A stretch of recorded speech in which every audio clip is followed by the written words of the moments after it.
What's up, everybody? This is Linbo here from deltiasgaming.com. Grounded 2 is finally here, and the big question is, should you play it? Is it more of just the same, or does it actually evolve the formula that made the first one so great, so addicting? I've spent quite a few hours this week playing Grounded 2, so today we're breaking down the new features, what works, what quite doesn't work just yet, and whether or not it's worth your time to try it out. Don't forget to hit that like button, subscribe, and make sure to check out deltiasgaming.com for full coverage on games just like this and more. I spent quite a few hours playing Grounded 2 this week, and I spent even more time playing it in my personal time over on my personal channels. So if you feel like it, you could head to www.linbo.live to check out the links to my personal channels on my Twitch, my YouTube, my TikTok, all that stuff. Help a homie out. Come check me out on my off days over there in case you just can't get enough of me.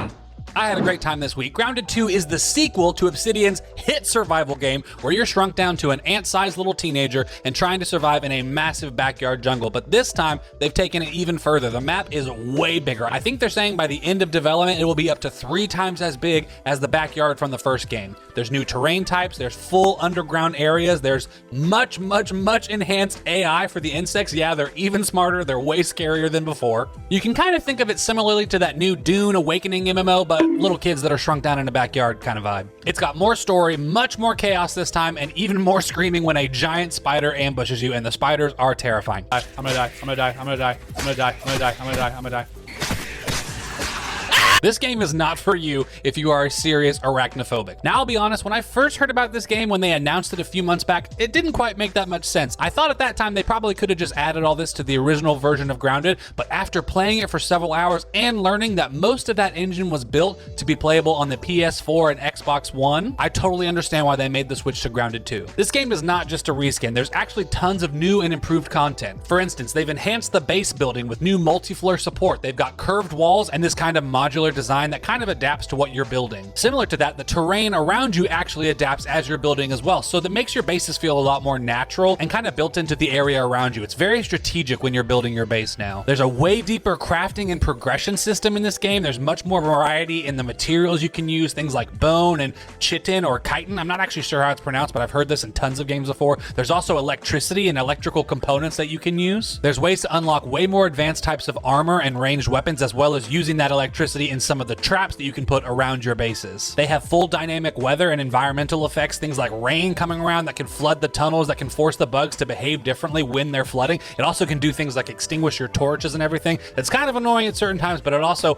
really gets you into the game. There's tons of new biomes around the park this time. There's new zones, there's underground networks that add a ton of verticality. You can be on the top of picnic tables, you can be on the main ground level, but you can also spend a lot of time underground in some of the ant tunnels and things like that. One of the biggest upgrades I noticed is that the enemies are much smarter and much more aggressive this time. Even playing on lower difficulty levels like I do, sorry. You have different kind of rival ant colonies that not only fight you, but will sometimes fight each other. There are new insect factions like the wasps and bees and everything. And there are boss level bugs that will lead coordinated raids on your base if you let them. The combat has taken a major upgrade in this game. One of the biggest updates that they were advertising during this time was the rideable buggies. You can now craft insect powered buggies that basically you're riding on top of some of these animals to get across the terrain, and you can also utilize them to do things like carrying or crafting or cutting down things for you as well. Currently, I think there's only 2 rideable buggies in the game so far. One of them is the spider and the other one is an ant, but they'll be adding more as the game continues. These rideable buggies are perfect for hauling resources or getting across the large area in the backyard a little bit quicker. You're also able to have multiple buggies at a time, adding to kind of this colony vibe that you're building, which adds a whole new layer of movement and survival strategy wherever you're building your base. They also improved the co-op system big time this game and added persistent shared worlds, which means all of you can play in the same world whether or not you're on at the same time, and things will stay the same. They have cloud saves to keep your progress, and the drop in drop out functionality is way better than it was in the first game. One of the biggest drawbacks for me about Grounded 1 is that when the game came out, it wasn't finished, and we knew that. It was a preview, they were working on it, but I played a ton of it when it released and I didn't really get much time to go back to it, so I never got to experience all the systems. Grounded 2 is similar in that it is releasing as a preview, but there's way more to do from the start of the game right now,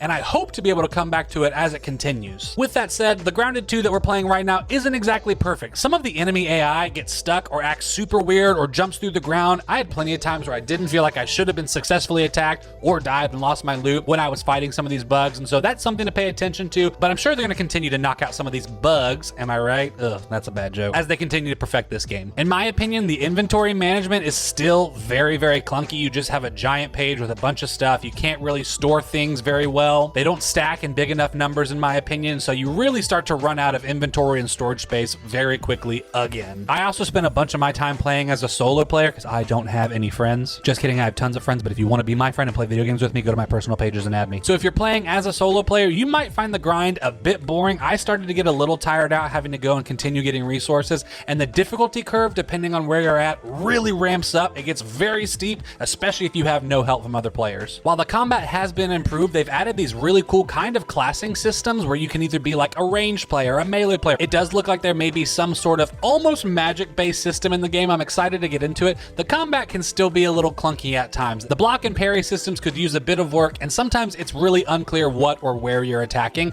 Playing in first person makes it a bit easier, but that shouldn't be a requirement to get the combat down. One of my favorite updates from the first game is combining all of the tools into one kind of Omni Tool. You get it very early in the game, and you'll be upgrading that along the way. That basically gives you all access to all the kind of crafting and gathering systems that you had in the first game, and even expands on them in a great way. So that's a really great update. So should you play Grounded 2? If you like base building survival games like that Dune MMO we mentioned not too long ago, or games like Valheim, Sons of the Forest, games like that, you will love this game. It's got great progression systems. You can upgrade your gear and explore the massive park on your own. There's tons of multiplayer mayhem and co-op teamwork available, so if you have tons of friends to play with, you can all jump in together. Maybe you're just a weirdo who likes bugs. Just kidding, you're not weird. But if you love bugs, this would be a game for you. But if you hate crafting systems and inventory juggling, and you're not a big fan of survival management and stuff like that, maybe you prefer to play a game entirely solo without much grind in it, things that you have to work towards to make the game actually work for you, you might not like this game. Maybe you are terrified of bugs, especially spiders. I'm not a big spider fan, but I can still play this game.